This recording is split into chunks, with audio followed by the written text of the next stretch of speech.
स्वागत है आपका एफएनओ जंक्शन में। आपके साथ मैं हूं मानसी दवे और अगले आधे घंटे में आपको वायदा बाजार से जुड़े सारे के सारे अहम पहलुओं दिखाने की कोशिश होगी।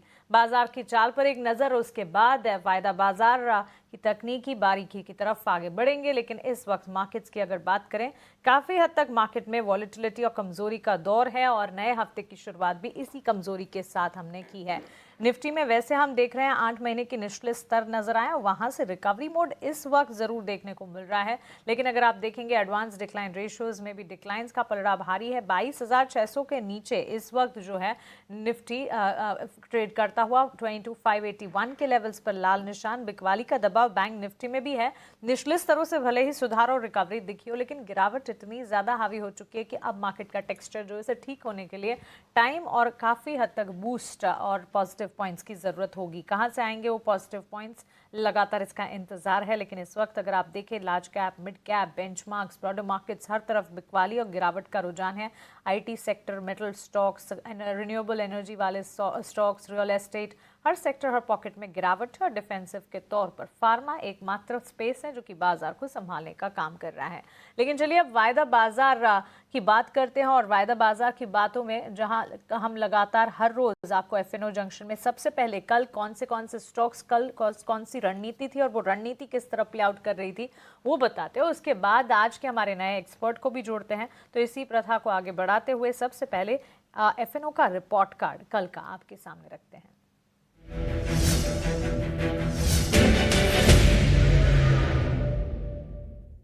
तो कल हमारे साथ एफएनओ जंक्शन में मैन फ्रॉम मोतीलाल ओसवाल चंदन थापड़िया जुड़े थे और उन्होंने जो स्टॉक्स और सेक्टर स्पेसिफिक रणनीति सुझाई थी, इंडेक्स स्पेसिफिक रणनीति, उसका रिपोर्ट कार्ड इस वक्त आप अपने स्क्रीन पर देख रहे हैं। निफ्टी में उन्होंने बिकवाली की राय दी थी। उन स्तरों से लेकर अब तक अगर रिपोर्ट कार्ड की माने तो 1.5% के रिटर्न्स देखने को मिले। और स्टॉक स्पेसिफिक रणनीति जेएसडब्ल्यू एनर्जी पर रही, जहां पर 3% तक के रिटर्न्स आज तक देखे जा चुके हैं।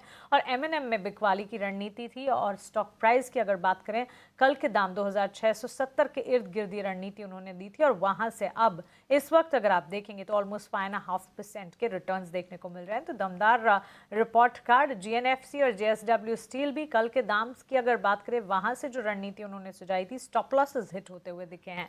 सो लगातार ये एक प्रमाण है, एक प्रूफ है कि एफएनओ जंक्शन में हमारे साथ जो हमारे टेक्निकल एक्सपर्ट्स जुड़ते हैं वो अपनी रणनीति इंडेक्स हो चाहे सेक्टर हो या स्टॉक पर जो सुझाते हैं वो सही सटीक तो साबित होती है, लेकिन स्टॉप लॉसेस हिट होते हैं और टारगेट और रिटर्न्स भी अचीव करते हैं। ये रिपोर्ट कार्ड आपके सामने। अब आगे बढ़ते हैं और आज के हमारे एक्सपर्ट को जोड़ते हैं, उनका स्वागत करते हैं, उनसे जानते हैं कि आज किस तरह की रणनीति बन रही है। आज हमारे साथ रेलिगेयर ब्रोकिंग के अजीत मिश्रा जुड़ गए हैं। अजीत, गुड आफ्टरनून, स्वागत है आपका 18 आवर्स स्वदेश पर। चैलेंजिंग मार्केट्स हैं, ट्रिकी मार्केट से अजीत, और हम बिल्कुल जानते हैं और लगातार हमारे व्यूअर्स को भी कहते हैं कि एक्सपर्ट्स जो हिदायत दे रहे हैं उससे ध्यान में रखें। एंड ऑफकोर्स आपके लिए भी काफ़ी बड़ा चैलेंज है इन स्तरों पर मार्केट में कोई स्ट्रैटेजी बताना। लेकिन कैसे रीड कर रहे हैं इस वक्त मार्केट के सेंटिमेंट्स को आप? Good afternoon Mansi. मानसी बिल्कुल, देखिए यहाँ पे जो लोग पिछले करीब 4-5 सालों में जुड़े, उनने इस तरीके के मार्केट को एक्सपीरियंस नहीं किया। और वही बार बार एक फेज आ रहा था कि एक डिप आता था और 3-4% का करेक्शन और उसके बाद एक रिकवरी। बट अब जो कि लगातार एक दौर वीक बाय वीक आप देख रहे हैं कि रीबाउंड आते हैं, बट उतने ज्यादा सस्टेन नहीं होते हैं और उसके बाद एक नए लोस। तो उसी पेस को कंटिन्यू होने का देख रहे हैं हम आज के सेशन में। लास्ट वीक आपने कंसोलिडेशन में निकाला था, एक 22,800 के लेवल को डिफेंड करने की कोशिश की थी। आज एक ब्रेक डाउन, एक गैप डाउन के बाद वहां पे हम देख रहे हैं कि मार्केट में प्रेशर बढ़ता हुआ नजर आ रहा है। 22,500 मान से एक मार्जिनल सपोर्ट दिखता है हमको।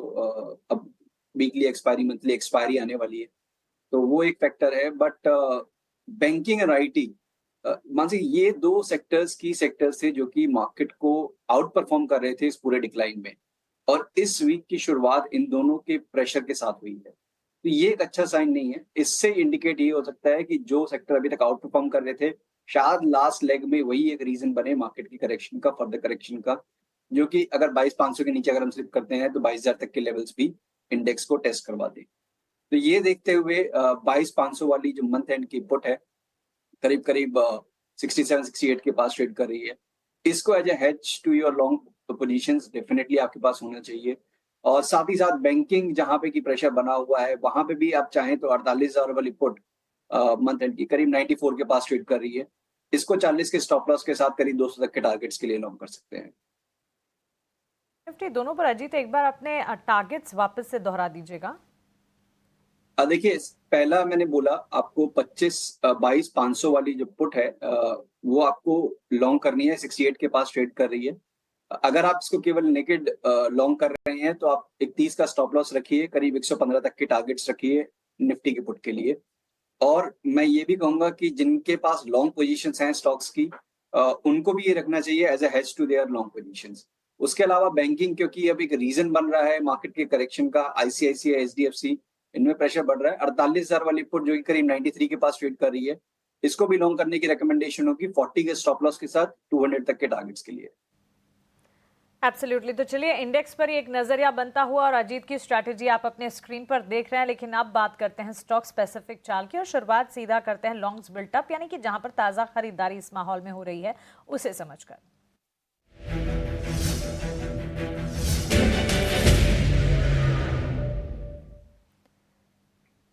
अजीत, वैसे तो कम कैंडिडेट्स हैं लॉन्ग्स बिल्टअप की कैटेगरी में। ऑफ कोर्स मार्केट की चाल ही कुछ ऐसी है, लेकिन इस कमजोरी में भी अगर आप देखें कुछ चुनिंदा प्लेयर्स हैं जैसे कोफोर्ज, टीवीएस मोटर्स, जो कि खरीदारी का रुझान दिखा जरूर रहे हैं। इस कड़ी में यूनाइटेड स्पिरिट्स, बाटा जैसे स्टॉक्स को भी जोड़ना चाहिए, बिकॉज यहाँ पर भी ताज़ा खरीदारी इस वक्त डेवलप होती हुई दिख रही है। ताज़ा खरीदारी के कैंडिडेट्स पर आपकी राय क्या होगी? बिल्कुल, देखिए, बट यहाँ पे जैसे कि मानसी एक मिक्स्ड देखने को मिल रहा है ट्रेंड, बिकॉज कोफोर्ज अगर आप देखें तो कंपैरेटिवली अच्छा एक स्ट्रक्चर है with in the mid cap IT name. But IT क्योंकि एज अ सेक्टर आज 200 दिन के नीचे स्लिप हुआ है, तो मेरे हिसाब से अभी आपको अवॉइड करना चाहिए अगेंस्ट द सेक्टर के ट्रेंड लेने के लिए। यहीं पे एफएमसीजी पैक काफी डाउन एंड आउट है, उसमें से अगर यूनाइटेड स्पिरिट्स को आप देखते हैं, इसमें भी ठीक ठाक गिरावट आ चुकी है, तो यहाँ पे एक रीबाउंड का प्ले जरूर हो सकता है जो कि स्टॉक को करीब 1380 1400 तक लेवल ले जाए। तो यहाँ पे आप लॉन्ग पोजीशन बना सकते हैं 1310 के स्टॉप लॉस के साथ। एब्सोल्युटली। सो चलिए इस वक्त मार्केट के सेंटिमेंट्स को देखते हुए सेक्टर स्पेसिफिक बाजार की चाल के साथ जाना जरूर चाहिए, लेकिन लगातार जो हमारे एक्सपर्ट्स आपको सुझा रहे हैं, यूनाइटेड स्पिरिट्स में भी जिस तरह से 2-2.25% की तेजी नजर आ रही है, कोई अगर पोजीशंस बनानी है तो यहाँ पर ज़रूर बनाई जा सकती है। इस बीच फार्मास्यूटिकल और एफएमसीजी कंजम्पशन स्पेस है जो कि इस वक्त बाजार को संभालने का काम कर रहे हैं। सेक्टर स्पेसिफिक बाजार की अगर चाल की बात करें तो on the flip side automobile, PSU, banks, mid select, real estate, energy, metal, IT, इन तमाम सेक्टर्स में बिकवाली का दबाव हावी होता हुआ। ताज़ा खरीदारी के साथ साथ शॉर्ट कवरिंग के कैंडिडेट भी जान लेते हैं। और अजीत, शॉर्ट कवरिंग की अगर बात करें, एक तो फार्मा हेल्थ केयर डायग्नोस्टिक इस वक्त डिफेंसिव का काम कर रहा है, अपनी भूमिका निभा रहा है कमजोर बाजार में मार्केट को एक तरह से सहारा देने का। और इसी कड़ी में metropolis health care, Ipca laboratories जैसे स्टॉक्स हैं जहां पर हम देख रहे हैं ऑलमोस्ट 0.5% तक के गेन्स और शॉर्ट कवरिंग की लिस्ट में सबसे आगे खड़े हैं। इसके अलावा डिलीवरी और साथ ही कैनफिन होम्स जैसे स्टॉक्स भी हैं जो कि इस लिस्ट में शामिल हैं। आपकी राय क्या होगी? बिल्कुल मानसी, देखिए लास्ट वीक फार्मा में अंडर परफॉर्मेंस हुई थी और एक रिकवरी का अटेम्प्ट आज हमको दिख रहा है। But with in the pharma अगर आप बात करें तो इप्का लैब जैसे कि अपने लॉन्ग टर्म एवरेजेस को काफी स्ट्रांगली होल्ड कर रहा है इस पूरे गिरावट के दौर में। तो यहाँ पे इसने एक काफी स्ट्रांग बेस बना रखा है करीब 1400 के पास। अपसाइड पे भी कैप्ड है, करीब 1500 के पास मल्टीपल रेजिस्टेंसेस फेस कर रहा है। बट क्योंकि सेक्टर के अंदर इसकी आउट परफॉर्मेंस चल रही है, पॉसिबिलिटी है कि आने वाले दिनों में एक अटेम्प्ट हो सकता है ब्रेकआउट का। तो यहाँ पे मेरे हिसाब से लॉन्ग पोजीशन से एक अटेम्प्ट किया जा सकती है 1415 के स्टॉप लॉस के साथ, ऊपर पे करीब 1550 तक के टारगेट्स के लिए। एब्सोल्युटली। तो चलिए इप्का लैबोरेटरीज 1457 के लेवल्स पर इस वक्त हम देख रहे हैं और of course pharma health care diagnostic पर इस वक्त फोकस है और स्ट्रैटेजी भी आपकी स्क्रीन पर 1550 तक के टारगेट से 1457 के लेवल्स पर इस वक्त ट्रेड करता है। यहाँ से अपसाइड विजिबल नजर आती है। करते हैं आईपीओ की। न्यूक्लियस ऑफिस सॉल्यूशंस का आईपीओ आज से खुल गया है। 27 फरवरी तक इसमें पैसे लगाने का मौका है। आईपीओ के बारे में सारी की सारी जानकारी लेकर हमारे सहयोगी शरद हमारे साथ जुड़ गए हैं। शरद, बताइए। जी बिल्कुल, न्यूक्लियस ऑफिस स्पेस सॉल्यूशंस पे जो है नज़र रहने वाली आज इनका आईपीओ खुल रहा है और देखा जाए तो इसका टोटल आईपीओ साइज 31.7 करोड़ का है और इशू प्राइस की बात करें तो 234 रुपीज़ का है। अब याद रखिएगा ये इंटायर इशू जो है फ्रेश इशू के ज़रिए हो रही है और प्रमोटर्स ने भी आईपीओ के ही लेवल पे लगभग 20% का आईपीओ साइज आईपीओ प्राइस में ही निवेश किया है।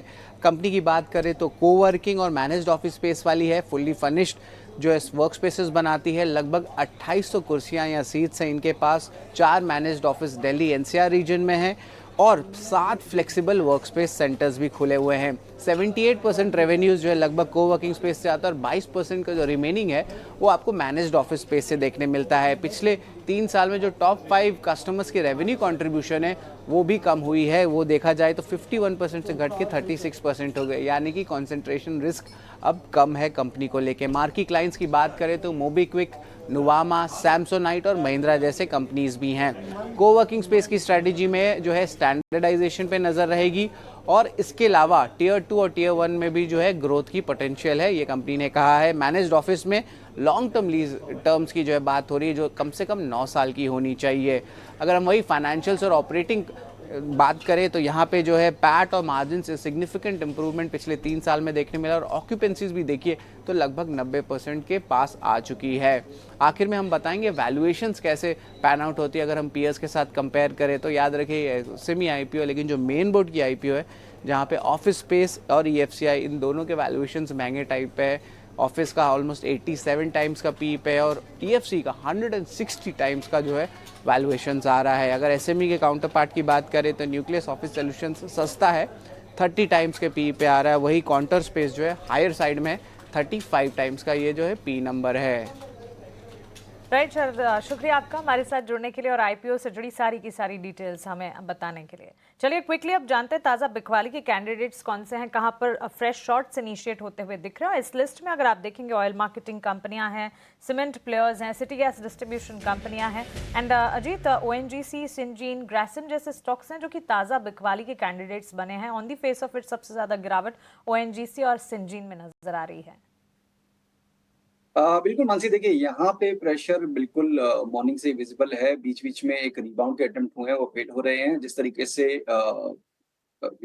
ऑप्शंस की पोजीशनिंग भी है वो भी कहीं ना कहीं इंडिकेट कर रही है कि आपको 230 तक के लेवल, शायद उससे भी नीचे के लेवल्स ओएनजीसी में देखने को मिल सकते हैं। तो यहाँ पे शॉर्टिंग की रिकमेंडेशन होगी 240 के स्टॉप लॉस के साथ 228 तक के टारगेट्स के लिए।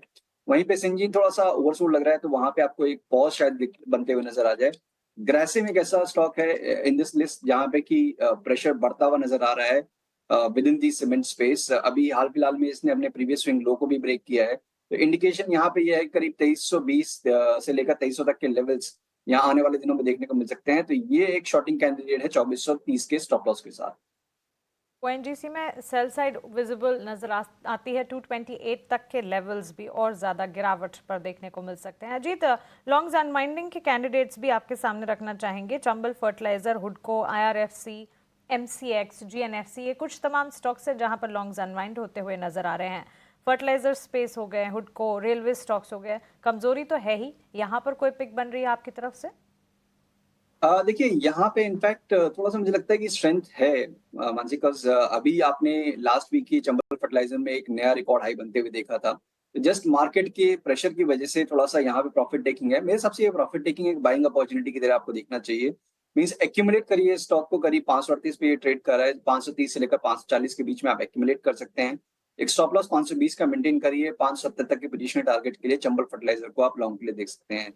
वहीं पे जेएनएफसी में भी आपको लोअर लेवल्स पे कंसोलिडेशन का टोन दिख रहा है, बट यहाँ पे रिकमेंडेशन होगी थोड़ा सा वेट एंड वॉच करें। मतलब 555 के लेवल्स जब ब्रेक होते हैं तब वहां पे एक अच्छा मूव की पोटेंशियल दिखता है करीब 580 तक का। तो यहाँ पे अभी वेट एंड वॉच, 555 के ऊपर निकला है तब जाके आप लॉन्ग करें 540 के स्टॉप लॉस के साथ। ओके, इंटरेस्टिंगली जीएनएफसी और चंबल फर्टिलाइजर, यहाँ पर जो कमजोरी या प्रॉफिट टेकिंग है इसे एक बाइंग अपॉर्चुनिटी के तौर पर देखना चाहिए, ये कहना है अजीत का। और चंबल फर्टिलाइजर पर उन्होंने अपने टारगेट स्टॉप लॉसेस भी सुझाया, खरीदारी के मौके यहाँ पर बनते हुए उन्हें नजर आते हैं।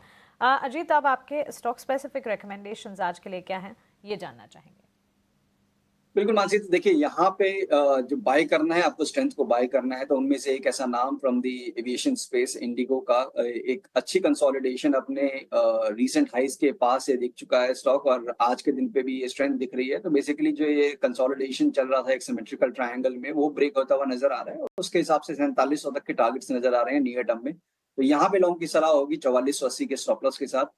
वहीं पे आईटी मेजर्स में इन्फोसिस, जो कि आज अपने लॉन्ग टर्म एवरेजेस के नीचे स्लिप हुआ है, शॉर्ट टर्म में यहाँ पे प्रेशर बढ़ता हुआ नजर आ सकता है। करीब 1705 तक के लेवल्स एंटिसिपेटेड है कि यहाँ पे आपको दिख जाएं। तो 1810 के स्टॉप लॉस के साथ यहाँ पे शॉर्टिंग की रिकमेंडेशन।